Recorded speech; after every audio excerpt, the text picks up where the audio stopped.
The Earth was once the center of the universe. It was flat.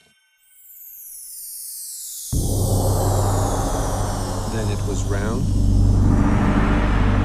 and it circled the sun.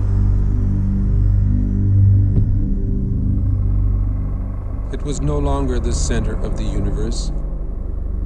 It was a tiny part of the Milky Way.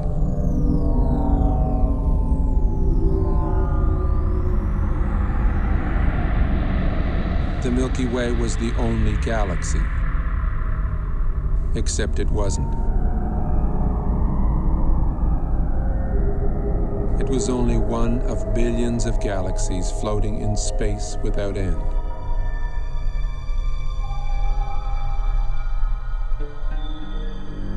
Every single time we think we've got it all figured out, we realize we've merely found another piece of the picture.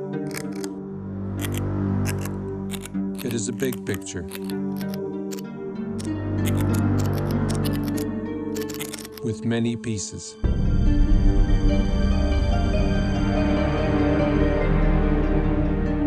Sir Isaac Newton was the first to state the law of gravity.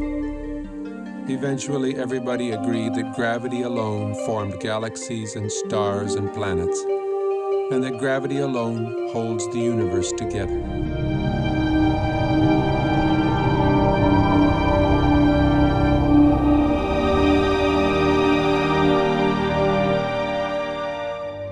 Then we discovered a force 1,000 billion times more powerful than gravity.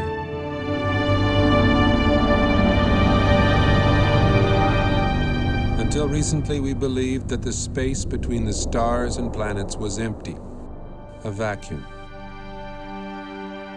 We now know it is teeming with charged particles.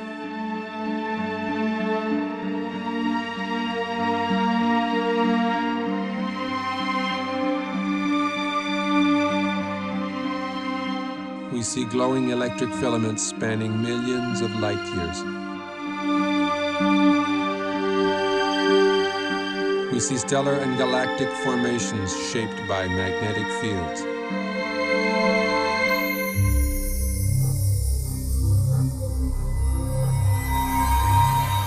Only electric currents create magnetic fields.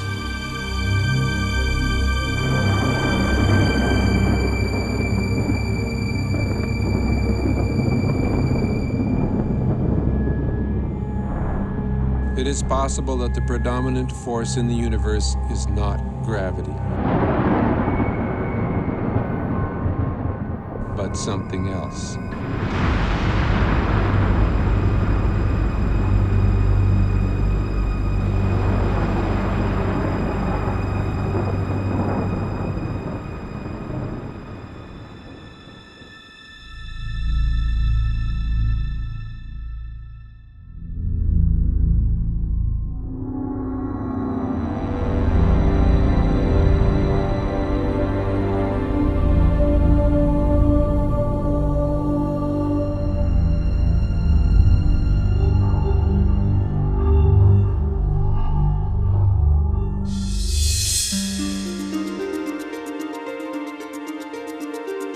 Recent discoveries in space have amazed and perplexed astronomers. Current popular theories in the sciences can neither predict nor explain the phenomena we are now observing.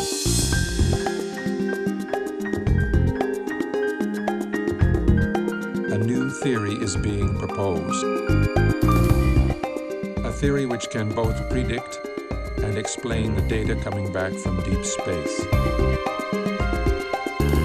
Its implications are profound and affect all the scientific disciplines.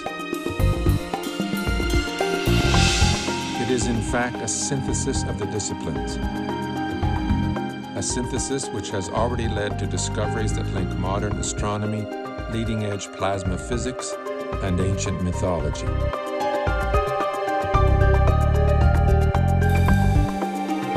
The electric model offers us a new interpretation of the workings of the universe, the history of our solar system, and even human history.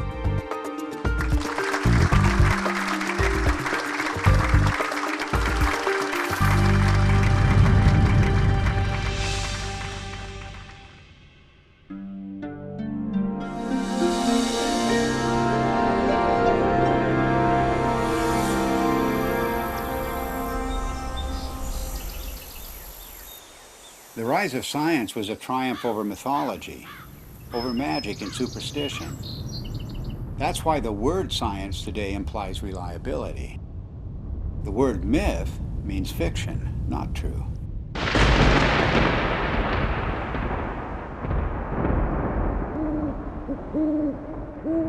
And it turns out that the key to understanding the myths is the same key that is now helping us to understand objects in deep space, to understand the workings of the physical universe. That key is electricity. It was 33 years ago that I first began to wonder about these preposterous stories told around the world, what we call world mythology. What was it that provoked this incredible outpouring of human imagination just a few thousand years ago, just before the birth of the first civilizations? I came to a radical conclusion that the myths arose from extraordinary natural events. Our early ancestors witnessed things in the sky that are not seen today. The events were awe-inspiring, both beautiful and terrifying. So it shouldn't surprise us that the myths are so incomprehensible. Well, of course they're incomprehensible. The celestial references are no longer present. It was in 1994 that I was invited to come to the US to attend a conference which was dealing with the possibility that the ancient sky, as witnessed by our earliest forebears, was different to the one we see today.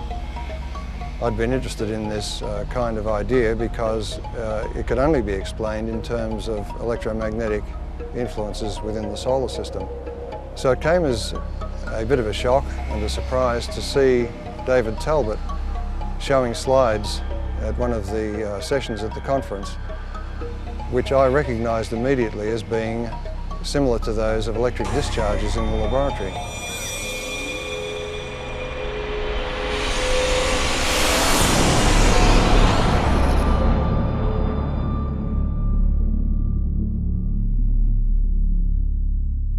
It was wonderful for me personally to come to my first Cronium meeting and hear Dave Talbott, and I still want to see some of those slides that he showed again and again and again that explained the white crown of Egypt and the rest of these things that he showed us, all from mythology, all from thousands of years ago.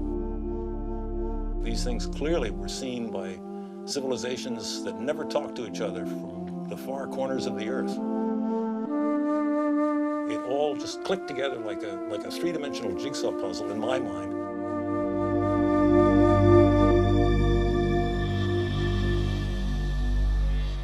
A breakthrough for me came when I realized that many different cultures spread around the world use different words, different symbols, different myths to describe precisely the same formations in the sky. The Ouroboros, or celestial serpent biting its tail, for example, occurs on every habitable continent, but it has no ties to the world we now observe. Like all of the archetypes, it is part of an alien sky. A cosmic column rising to the center of the sky, holding aloft the wheel of heaven. And much more than a wheel, because this was the revolving cosmic temple, the city of the gods, the kingdom of heaven, always resting on the cosmic column. Then there's the image of the four rivers or pathways radiating from the center of the sky out to the boundary, the rim of the wheel. The simplest forms lead you invariably to the full story of world mythology. The hero's journey unfolds as the story of the wheel's axle.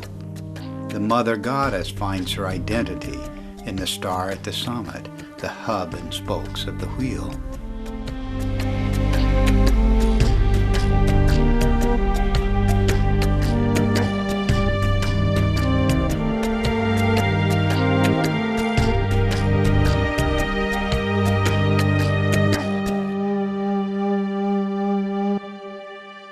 From childhood on, I've always had a deep interest in mythology, and I remember that as a child I was trying to draw up genealogies of the gods as provided in Greek mythology, and I soon found out that it didn't work, nor did anything else in mythology seem to work.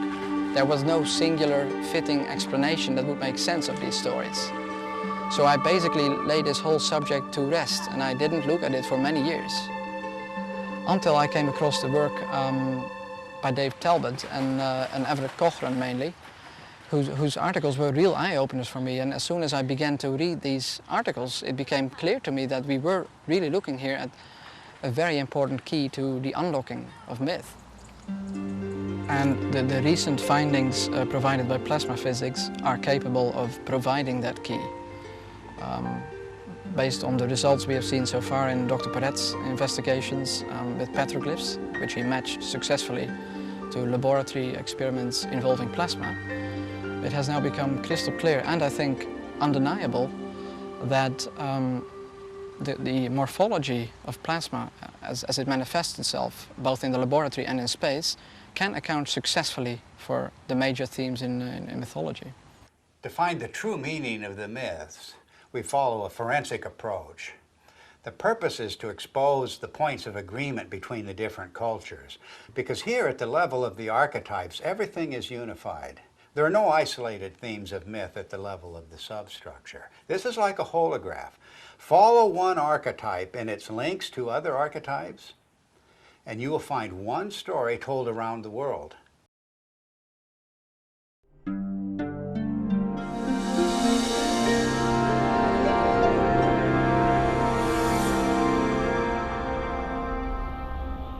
Throughout almost all of history, we have regarded the states of matter as being solid, liquid or gas. But in the last century or so, we have found that there is a form of matter where the charged particles within atoms are separated to some degree or another, and that is known as a plasma. It is the fundamental state of matter. It was not until the second half of the 20th century that we came to realize the role of plasma in the universe. And this has changed the picture of space completely. Not long ago, we thought of the physical universe as being constituted fundamentally of nothing more than atoms and empty space. But a plasma includes at least a percentage of charged particles, protons and electrons, that are not bound to any atomic structure. And plasma is an excellent conductor. Electrons will move efficiently in the direction of charge equalization, and that's an electric current, of course. Now, the reason why we see magnetic fields everywhere we look in space is because electric currents produce magnetic fields, and only electric currents produce magnetic fields. But astronomers working only with gravitational equations did not anticipate the discovery of pervasive magnetic fields in deep space.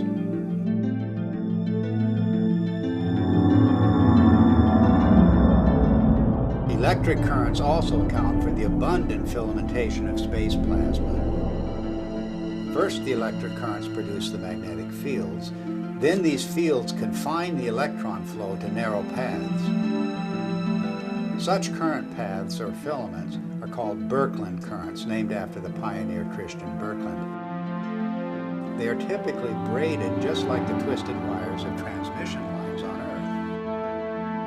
Well, that's their role in space, to conduct electricity across vast distances, creating the astonishing structures we observe in every direction. None of these structures were anticipated by gravitational theory, and none are indicated by the behavior of neutral gases in a vacuum.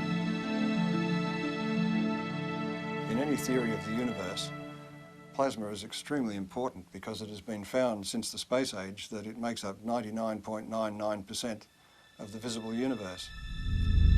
So our inexperience with it on the Earth's surface is rather crippling when it comes to trying to decide on a cosmology to explain the visible universe.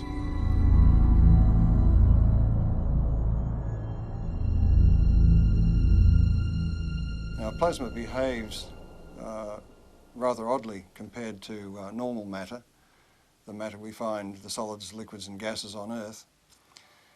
If you look at a novelty plasma ball, you will see that it forms these bright filaments that dart all around inside the globe. And if you look closely at them, you'll see that they're actually twin filaments twisted together. In other words, nature finds it efficient to be able to transfer energy over a distance by twisting two pairs of filaments together. And this is a characteristic of the way plasma carries electric currents in space.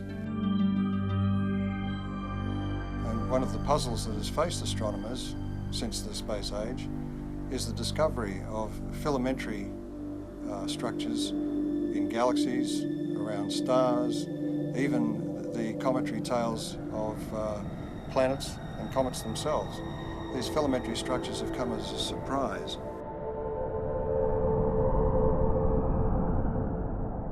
We now have plasma physicists who are doing important experiments in laboratories around the world, and one of the virtues of plasma experiments is that they can be scaled over an enormous number of magnitudes. In other words, a discharge phenomenon that may be seen in the laboratory that occupies only a few centimetres can be scaled up to the size of a galaxy, and you will see the same structures. Now, this introduces a new area into cosmology where we can do experiments on Earth which can verify our ideas, our theories about how the rest of the universe works. Some of the natural consequences of electrocosmology are the patterns that we see, both in the laboratory and in the sky. A very good example of this is the work of Dr. Anthony Peratt, who was a graduate student of the very famous Hannes Alfvén, who was really the father of electric cosmology. Peratt simulated on a supercomputer using just a cloud of electrical charges and a magnetic field, just using the laws of electrical science, not using anything to do with gravity.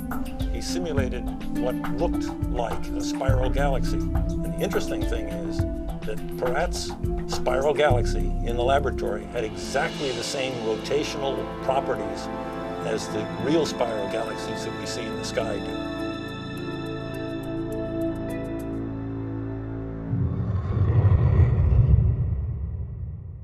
Plasma was named by Irving Langmuir because of its lifelike qualities. In other words, the similarity to blood plasma gave rise to the term plasma now used in the sciences. Well, this has incredible meaning for us because of the nature of the metamorphosing. The God who is now an eagle, now a serpent or dragon, now a leonine figure with long flowing hair. These figures take on a whole new meaning when we can interpret them with the benefit of plasma science.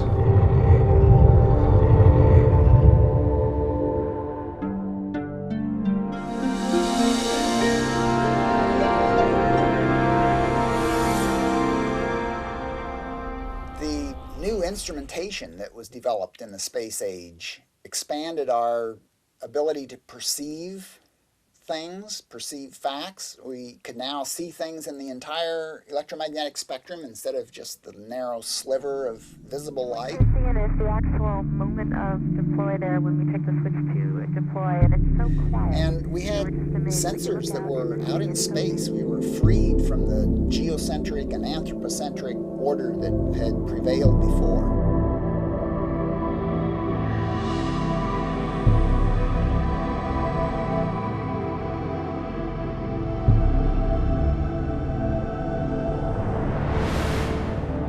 Got a whole new universe, and theoreticians are still trying to look at it through, a friend of mine says they're peering through the wrong end of the telescope and telling us what they imagine they see.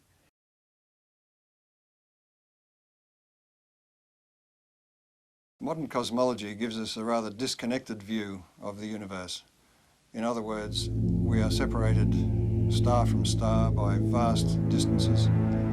Light takes a long time to travel between stars and across galaxies, and therefore we look upon ourselves as isolated and disconnected.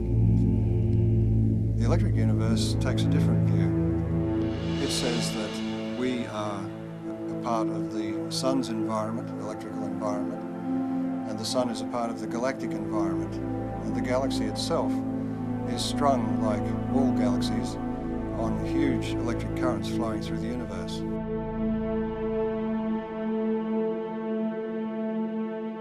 One of the typical questions that plasma cosmologists hear all the time is, how do you know what's out there in space? How do you know there's electricity out there in space? Is there energy out there in space? Why should we consider anything more than gravity? And the answer is that through the years, we've used optical telescopes, but recently we have what are called radio telescopes, and we've broadened the spectrum that we can look at the sky with. And those radio telescopes can measure electric currents and magnetic fields, and we can determine from those measurements the strength of the electric currents, the strength of the forces involved, and the amount of energy that's stored out there in space.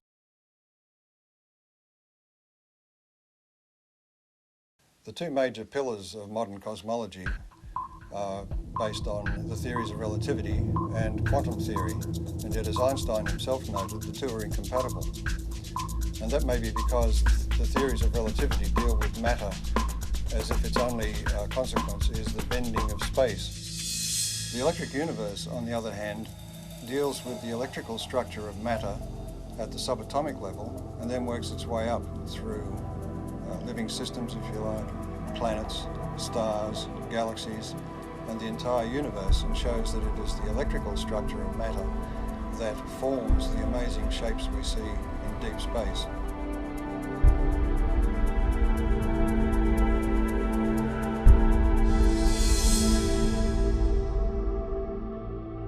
We can demonstrate the existence of these currents flowing between galaxies and between stars by the presence of the magnetic fields they generate. Magnetic fields are threaded through space at all dimensions, within the solar system, on the surface of the sun, between stars, and within galaxies, and even between galaxies. Now, a magnetic field can only be generated by electric currents. So in other words, to continue that magnetic field for any length of time requires that there be electrical power input into those magnetic fields. And that raises the whole question of where does this power come from?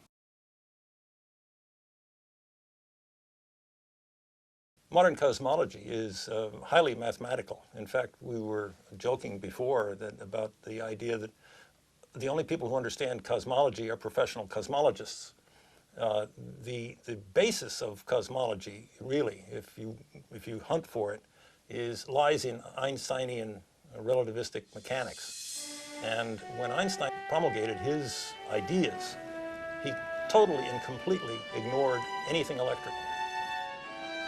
And so the modern cosmology, with all of its ideas of omega and expanding universe and inflation theory and the Big Bang and all the rest of it, are predicated on a foundation which ignores almost half of man's knowledge about the way the universe works, which is electricity. It may sound like I'm dismissing Einstein and his theories of relativity out of hand, but we have to give Einstein credit for his integrity in pointing out that his theory did not meet his requirements, and that is that his theory had to be tied back to some form of reality. And there is no explanation as to why matter should curve space to give the effect of gravity. He felt that quantum theory, being a probabilistic theory, divorced cause and effect. And this is one of the things you cannot do in physics, is divorce cause and effect. Otherwise, you might as well give up and get a real job.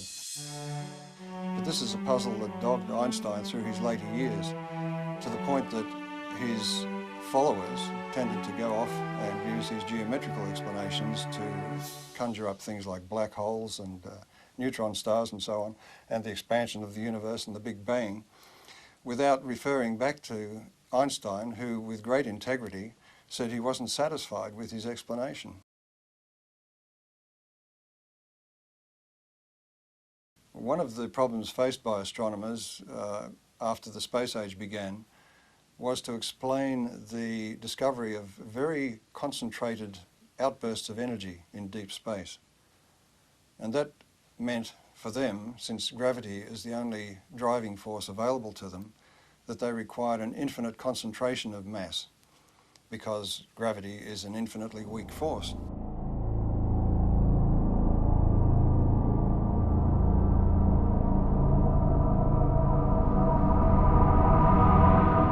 The black hole, as Wheeler originally visualized it, sucked everything, including light, in, and so therefore it was invisible. So he could postulate its existence, and we couldn't see it.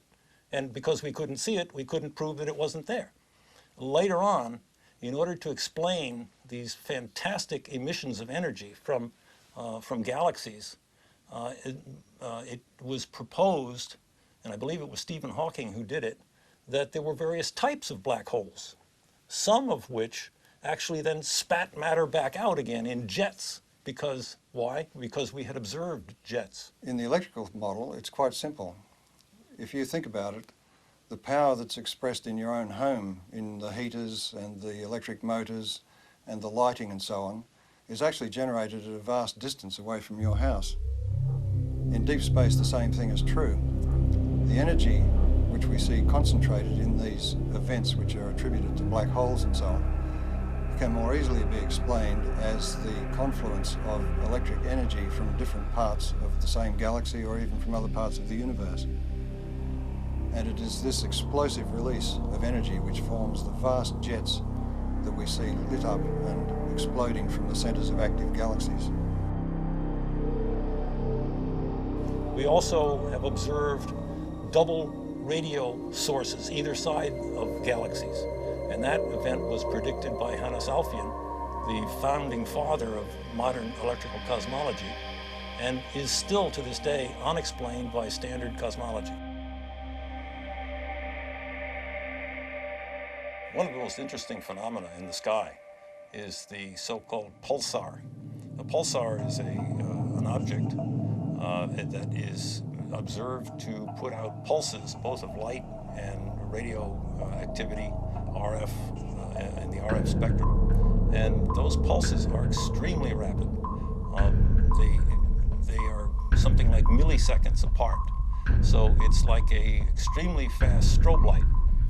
And thinking of a strobe light, astronomers immediately leapt to the lighthouse kind of analogy.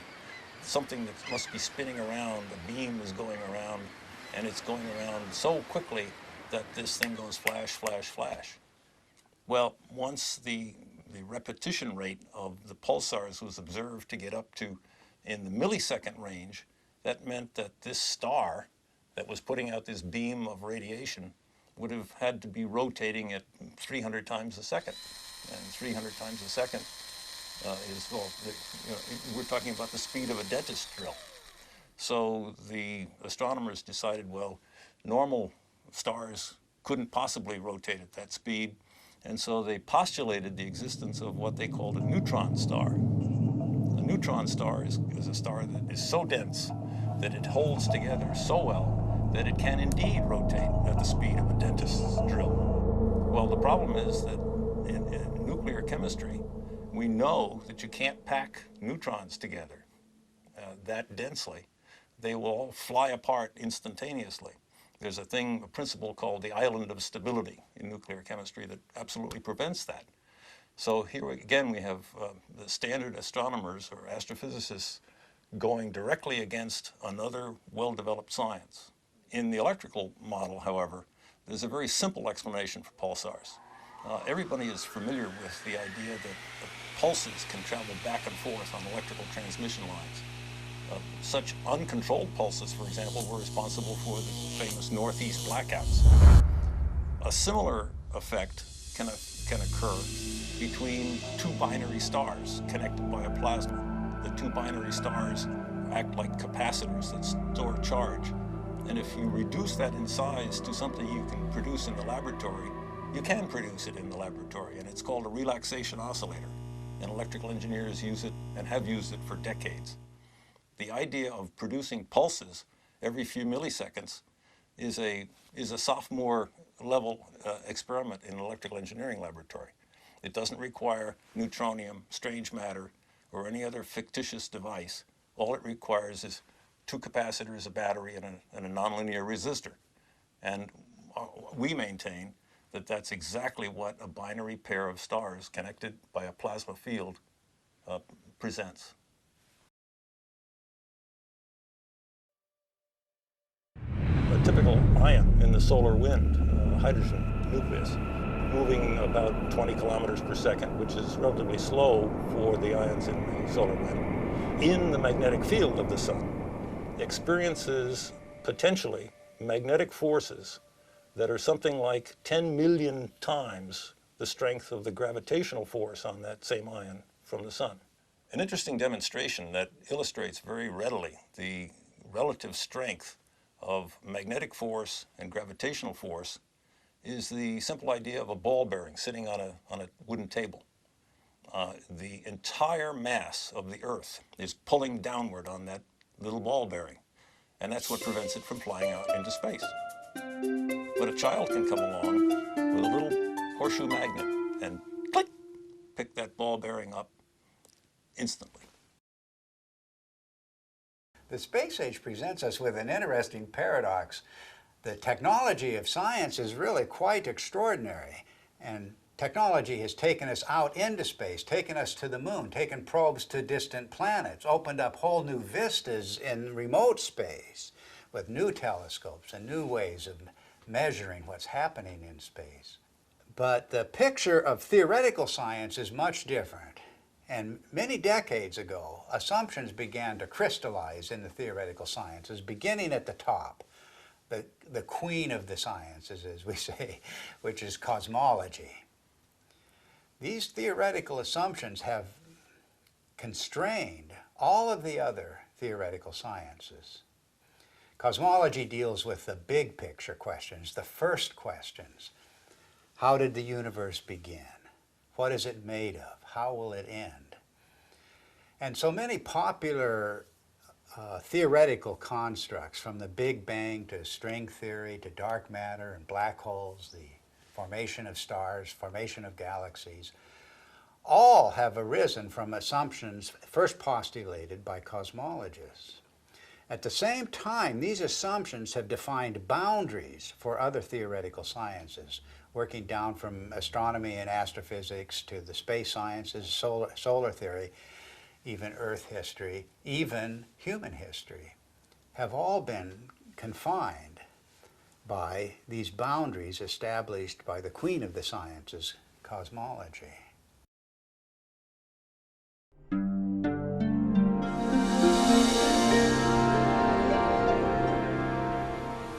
The sun just dominates our sky as the source of light and warmth and life itself on Earth.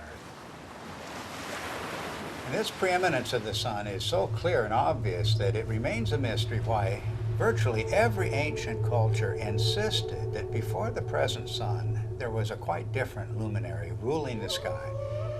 The central sun, the superior sun, the best sun, the motionless sun. And all of these cultures, whatever may be the meaning of these traditions, are insisting that the sky has changed. Of course, our ideas about the sun have continually changed. Only a few centuries ago, the sun was a campfire or ember in the sky. Then early in the 20th century, under the influence of gravitational theory, the sun was seen as a gravitationally collapsing nebular cloud.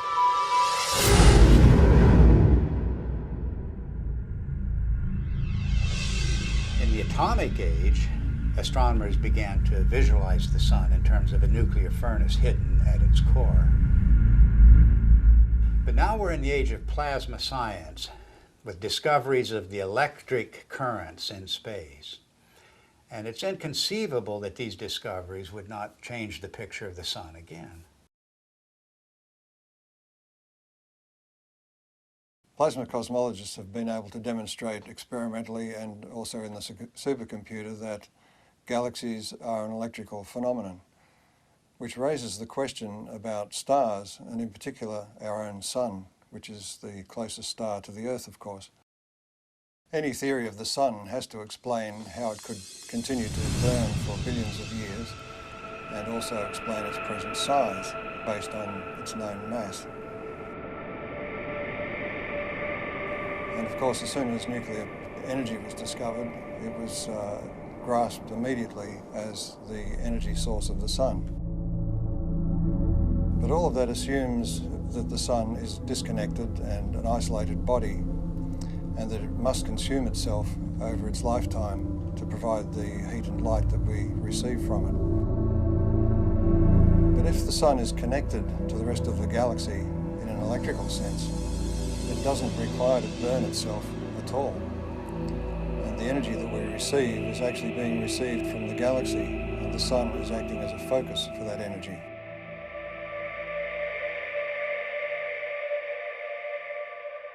The sun is actually a fairly typical star. And so if we want to understand stars and cosmology, we really have to understand the sun. And the standard model of the sun, so-called, that astronomers are so very proud of these days, really doesn't explain very much about the sun.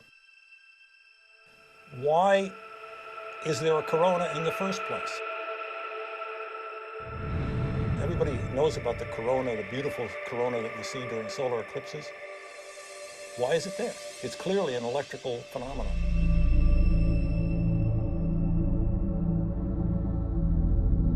One of the greatest puzzles about the sun has been, with a surface temperature of 6,000 degrees, high above that surface we have temperatures of millions of degrees. And the question has been, how do we get the energy from the center of the sun somehow past that surface to heat the upper atmosphere of the sun to millions of degrees? In the electric model, you don't have that problem, because if the energy is arriving from outside the sun, the first place you expect to see that energy expressed is above the sun in its tenuous atmosphere. And that is the place where particle acceleration occurs, and the apparent temperature goes very high indeed, up into the millions of degrees.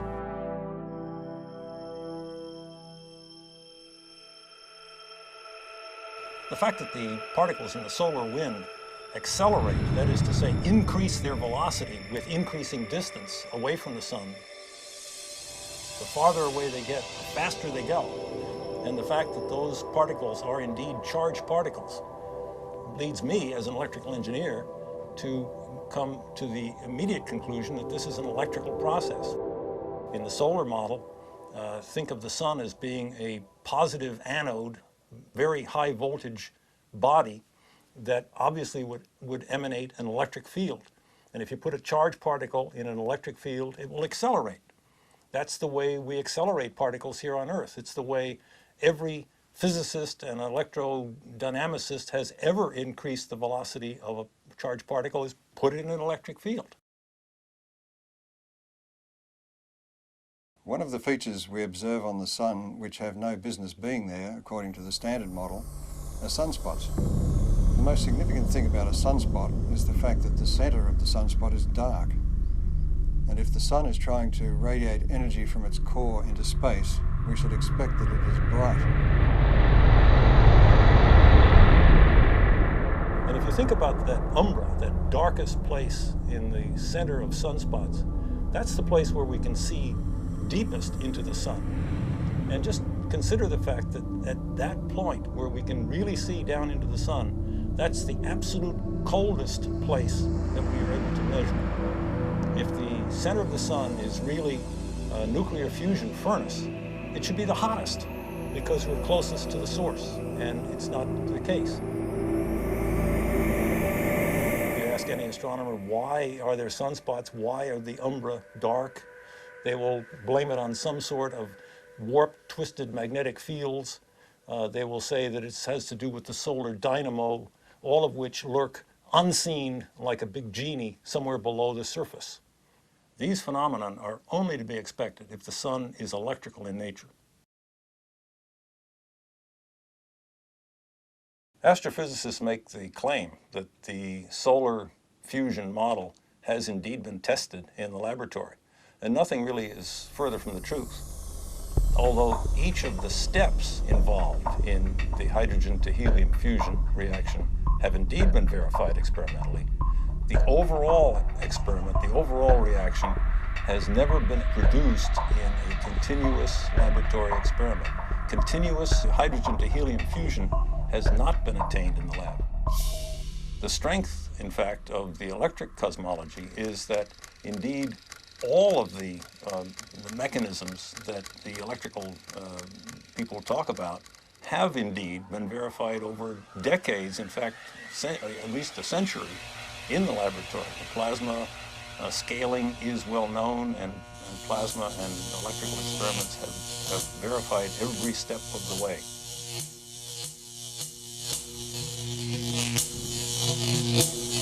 There are any number of observations that have ad hoc present explanations, but really have no explanation in the standard model, and are natural consequences of the electrical model.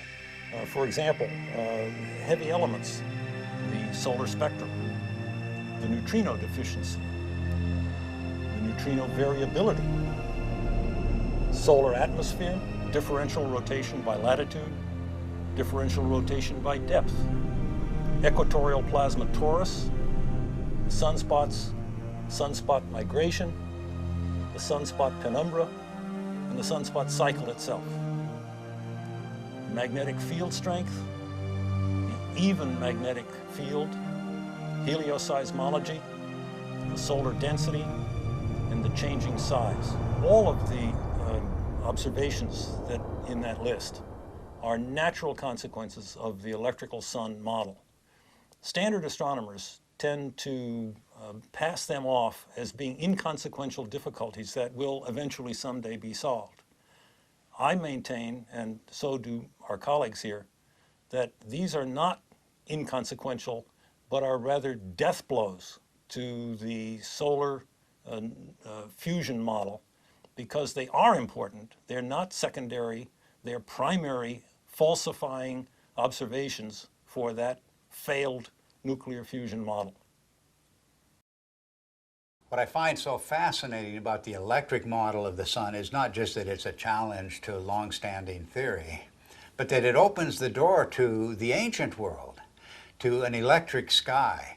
The electromagnetic phenomena that we now observe on the surface of the sun and in the vicinity of the sun are direct pointers backwards to the plasma formations that were seen above the ancient sky worshippers.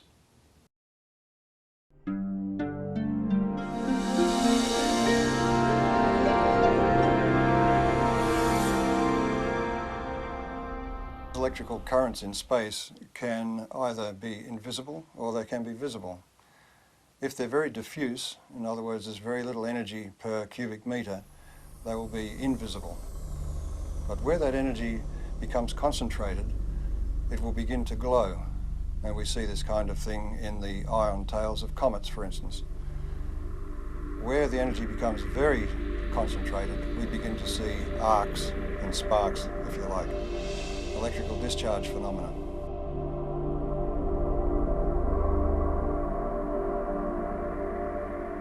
The standard theory of comets comes from the view that the solar system was formed from a rotating cloud of gas and dust, and that the planets, in some fashion as yet unexplained completely, formed from most of that gas and dust, but there were leftovers. And the leftovers are beyond sight, outside the solar system, in a hypothetical Oort cloud, as it's called. We have no observational evidence for such a cloud. The electric universe model of comets is that they are actually parts of well-differentiated planetary bodies that have in the past suffered from electrical plasma discharge machining, and that some of the surface material has been lofted into space, so it is expected to be rocky. The second thing is that because comets trace an elongated orbit, both away from the sun and towards the sun, in that trajectory, its charge changes, its voltage changes. Since it spends most of its time in the outer solar system, the voltage that it has reflects the voltage in the outer solar system.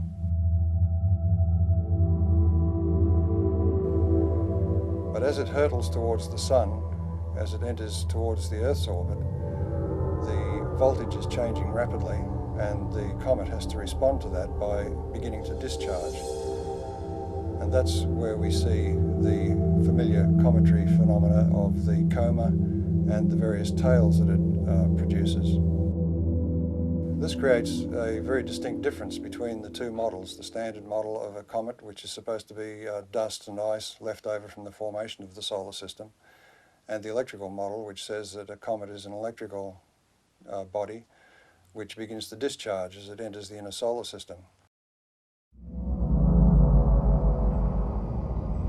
Ever since we've begun to look at comets in close-up, and Halley was the first one that was observed by several spacecraft close-up, it was found to astronomers' surprise that the material coming off the comet was coming in discrete jets and seemed to be coming from what looked like circular areas on the crater.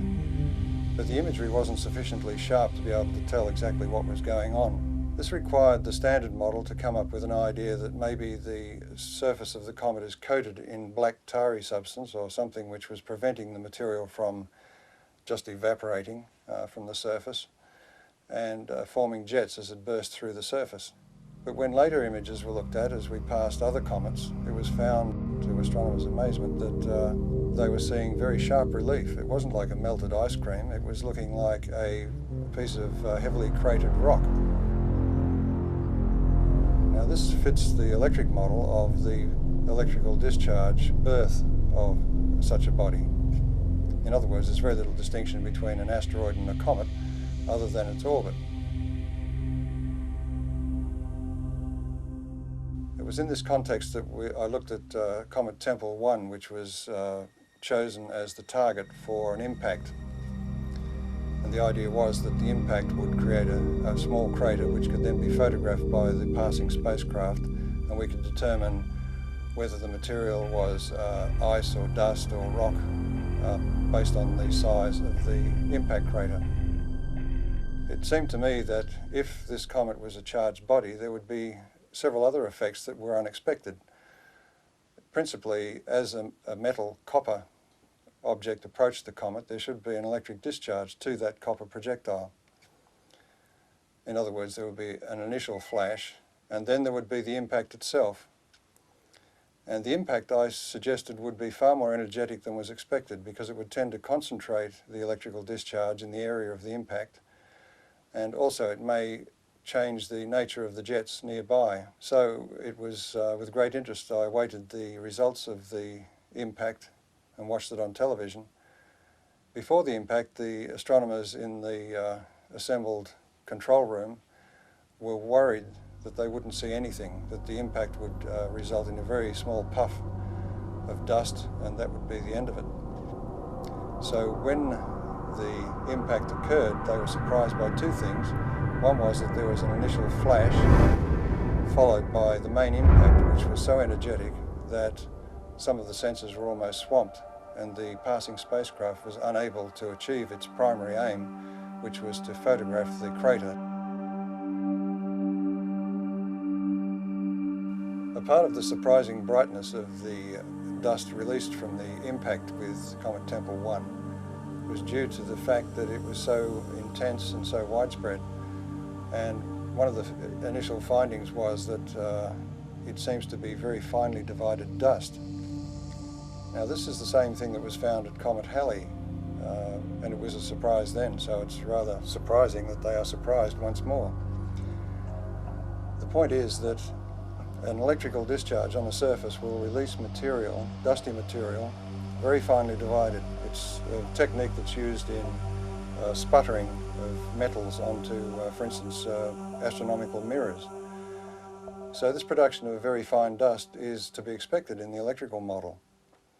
But in the standard model, you are asking ices to evaporate or to sublimate, and in doing so to drive off pre-existing dust grains. So there's no way that the dust can be finely divided. It will be in its pristine state. So the production of this great cloud of very fine dust is rather inexplicable in the standard model. The electrical model of comets was driven for several people by Velikovsky's challenge that the solar system had electromagnetic forces to be taken into account. And one of the early pioneers in addressing this issue of are comets an electrical phenomenon was Ralph Jurgens. When he proposed the electrical model of the sun, it implied that all bodies in the solar system must have, to some degree, a cometary appearance or a cometary effect associated with them.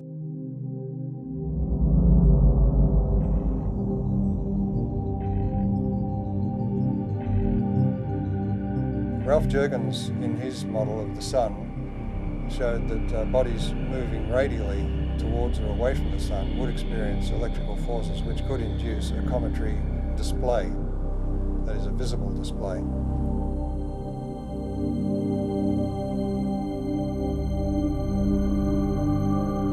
Also working in later years with Ralph Jurgens was Dr. Earl Milton, and he made some predictions and statements about the impact of Comet Shoemaker-Levy 9 fragments with Jupiter.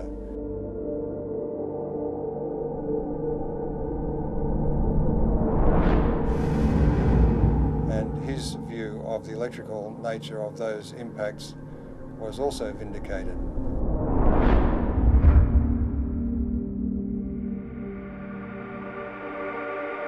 In the electrical model of the solar system, anybody moving away from or towards the sun at any great rate, for example like a comet, will experience electrical effects which result in a cometary appearance, and that could apply to a planet. Now Velikovsky, in his research, found that Venus was described as a stupendous comet at some point in ancient times. So it was very gratifying for him to be able to announce at the conference in 1974 that astronomers had discovered what they called a cometary tail of Venus. Some years later, it was announced that it was discovered that stringy things were coming from Venus. And of course, this was confirmation to the electrical model because plasma currents flow in strings. This discovery of a cometary aspect of Venus raises the issue of the intense heat we find on Venus. That intense heat is not well explained at all by any idea that the planet is somehow a twin of the Earth's. It raises the distinct possibility that Venus has had a far more dynamic history than we've been taught.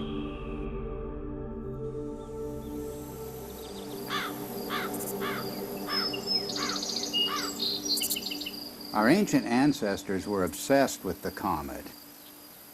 Let the slightest wisp of a comet appear in the sky and all of humanity was thrown into terror. But why was this?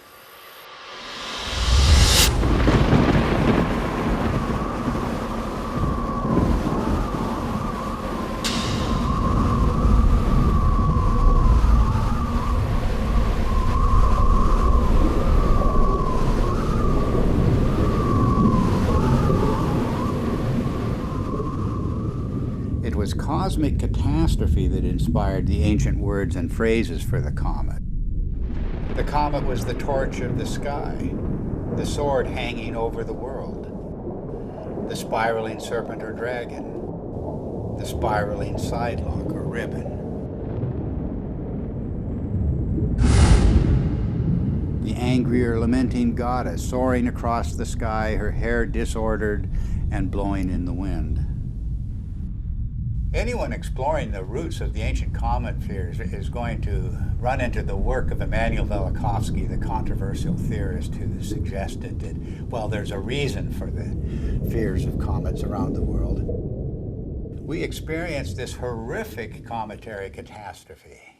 The world was devastated by a comet just a few thousand years ago. And Velikovsky went further. He said that not that long ago, planets appeared in the sky with comet-like attributes. In particular, he named the planet Venus as the great comet of antiquity. Both Wallace Thornhill and I disagreed with many components of Velikovsky's reconstruction, but we also felt that Velikovsky had nailed certain principles that can help us to understand the early cultures. In particular, Velikovsky was correct in naming the planet Venus as the Great Comet. And the cometary language of Venus goes far beyond anything that Velikovsky himself published. In every corner of the world, the language of the comet and the language of Venus are identical. Venus as serpent or dragon. Venus as torch of the sky. Venus as long-haired star. Venus as bearded star.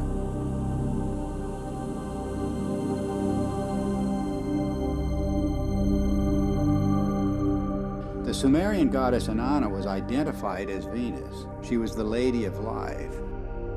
But in her terrible aspect, she became a dragon-like flame in the sky.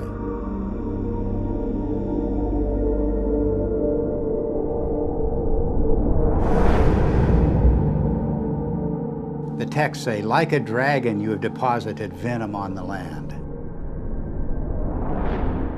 raining the fanned fire down upon the nation. Inanna became a roaring storm. She devastated the land. Mankind comes before you in fear and trembling at your tempestuous radiance, the texts say. Inanna's Babylonian counterpart Ishtar was also identified as Venus. She was the shining torch of heaven and earth. Furious and irresistible onslaught. I rain down like flames, the goddess announces. The Egyptian goddess Sekhmet has the same attributes. She takes the form of the fiery Uraeus serpent. She becomes a flame of fire in her tempest, a star scattering its flame and fire.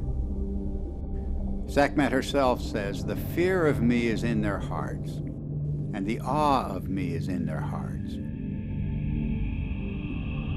No one at all can approach her," the coffin texts say. The streams behind her are flames of fire. The astonishing fact is that goddesses everywhere exhibit this terrifying and cometary aspect. The Canaanite Anat, the Hindu Kali and Durga, the Greek Aphrodite, Athena, Medusa, and countless others. And of course, you can add numerous counterparts in the New World, from the Incan goddess Chaska to the Aztec goddess Xochiquetzal to the legendary Nokomis of North American Indian tribes. The serpent or dragon is an unexplained mythical archetype. There's nothing like it anywhere in the biological world. And yet the same recurring features will be found in cultures the world over. The dragon's disheveled hair and shaggy beard. Its knotted aspect, and its worldwide appearance as entwined twins.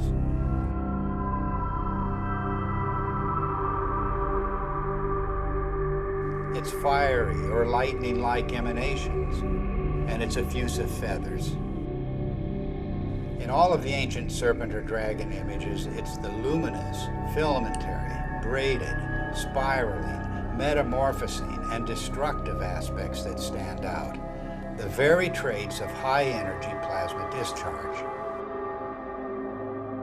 The attributes of these mythic monsters remain unexplained only until we see the hairy and feathery attributes of the electric arc in the laboratory. We see precisely the same thing in enhanced images of the comet's tail. And we see the same thing in the comet-like discharges of distant nebulas. Gases in a vacuum don't behave this way, but electrified plasma does.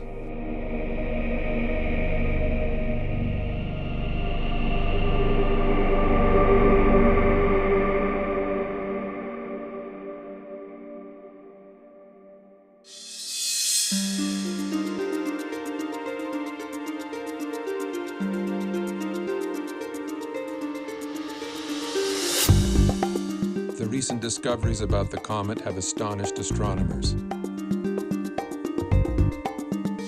Extreme ultraviolet light, X-rays, supersonic jets, sharply etched surface relief, and cometary nuclei fragmenting explosively. No one expected such high-energy events.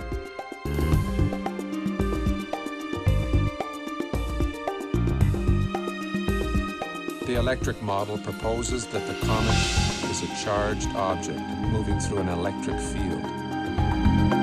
This would explain these phenomena. But what is creating the electric field?